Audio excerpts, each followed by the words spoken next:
Bismillahirrahmanirrahim. Qala musannifu rahimahullahu ta'ala wa nafa'ana bihi wa bi ulumihi fid dharaini amin. Babul khumasi utawi iki kubab kang bangsa 5 wa fihi lan iku ing dalem bab sab'atun utawi 7 wa isyruna ron puluh apane mau idzotan pituture sitatun utawi kang 6 iku akhbarun rupa hadise Kanjeng Nabi wal baki utawi kang keri iku atharun rupa dawuhne para ulama. Bab nomor 5 terdiri dari 27 mau'izah. Bab nomor 5 itu nanti isinya 5 perkara. Al-maqalatul ula utai maqalah kang pertama ruya iku cinarita anin nabiyyi iku dan critakake utawa dan riwayatake anin nabiyyi saking Gusti Kanjeng Nabi sallallahu alaihi wasallam man ahana ai azillah man utai sapane wong iku ahana ngina sapa man ai azala tegese ngina sapa man khamsatan ing wong 5 bayane minan nasi saking menungso khosira mongko rugi sapa man khamsatan ing 5 perkara ai ahlaka tegese rusak sapa man khamsata umurin ing 5 pira-pira perkara. Makalah yang pertama itu ada 5 perkara yang apabila manusia niku menghina atau tidak mengindahkan maka akan rusak 5 perkara tersebut. Niki dawuhne Kanjeng Nabi. Yang pertama manistakhofa man utai sapane wong iku istakhofa ngino sapa man bil ulama'i kelawan ulama bi anna tarka ta'zimihi gambare bi anna tarka ta'zimihi bi antarka ta'zimihim gambare kelawan yen to tinggal sapa eman ing ngegungake ulama khosira mongko rugi sapa man adina ing agama fa innahu mongko sak temene eman iku muadin wong kang fa innahu mongko sak temene ulama iku ma'dinus syariati panggonane syariat. Orang yang pertama kalau sampean menghina maka sampean akan termasuk rugi. Pertama niku ulama. Kalau sampean menghina ulama, kerugian yang akan sampean dapatkan itu adalah dari segi agama. Karena ulama niku yang menjadi tempat bersinggahnya agama atau syariat. Nah, kehidupan di dunia niki tidak bisa lepas dari yang namanya agama. Seluruh aspek kehidupan sampean itu terikat dengan yang namanya agama. Nah, kalau misalkan aspeknya sudah dirusak, pondasi hidup, agama niku juga pondasi hidup. Pondasinya sudah dirusak, maka yang namanya bangunan itu tidak akan bisa kuat. Tidak akan bisa kuat, terus marono juga elek. Bukan cuman hanya jelek saja. Kalau rumah itu sudah tidak memiliki pondasi, maka dia sudah tidak layak untuk ditempati. Sama juga dengan diri kita. Kalau kita menghina kepada seorang ulama, kalau bahasa sekarang itu mengkriminalisasi ulama, ya wis, kalau sudah ada yang namanya kriminalisasi ulama, yang terjadi itu adalah kerusakannya agama. Kalau agama sudah rusak, kehidupan sampean sudah tidak ada artinya.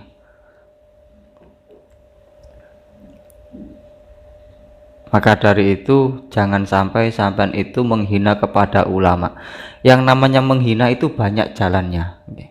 Bukan hanya sampean ngelokno nanggone wong itu menghina, bukan hanya seperti itu. Termasuk diantaranya ketika sampean dituturi kok sampean gak nurut, mandak mantuk enggah nggih tapi gak ketemu dalane, atau enggah nggih tapi gak kepanggih nek jare wong Jawa. Niku termasuk menghinakan. Dan orang-orang yang seperti itu, orang-orang yang menghinakan seperti itu orang-orang yang paling apa ya, yang paling buruk lah. Orang yang paling buruk itu orang-orang yang ketika diberi apa, dinasehati kebaikan enggak ngedok tapi ya gak kepanggih.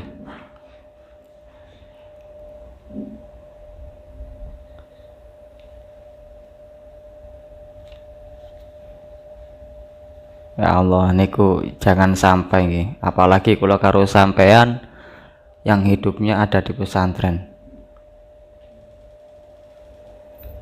Nek dawuhne Gusti Allah nggih. Dawuhne Gusti Allah, penghuni bumi yang paling jelek niku orang-orang yang tidak mau mendengarkan pitutur Gusti Allah dan Rasulnya. Artinya tidak mengindahkan agama.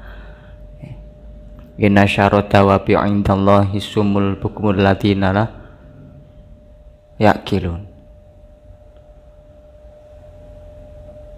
Ya. Nah. Kalaupun mereka mendengar, kalaupun mereka mendengarkan nasihat, maka mereka itu akan berpaling dari nasihat itu. Enggak nggetok tapi gak kepanggih.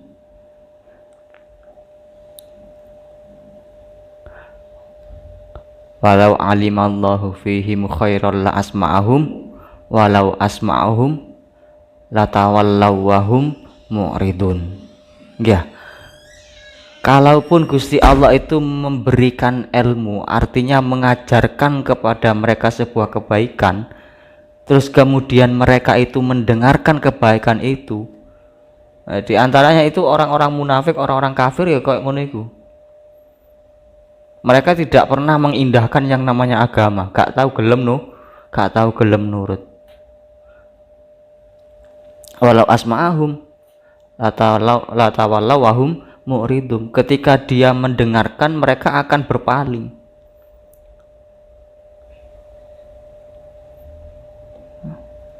Sekali lagi jangan sampai sampean kula kayak ngeten niki dadi elek-eleke wong atau elek-eleke penghuni bumi.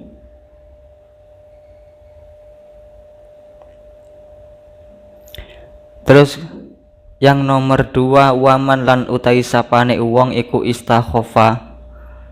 Iku istakhofa ngino sapa wong bil jironi kelawan tangga. Bil umaroi kelawan pira-pira ratu. Ayil muluki tegese pira-pira ratu. Khosira mongko rugi sapa man ad-dunya ing donya.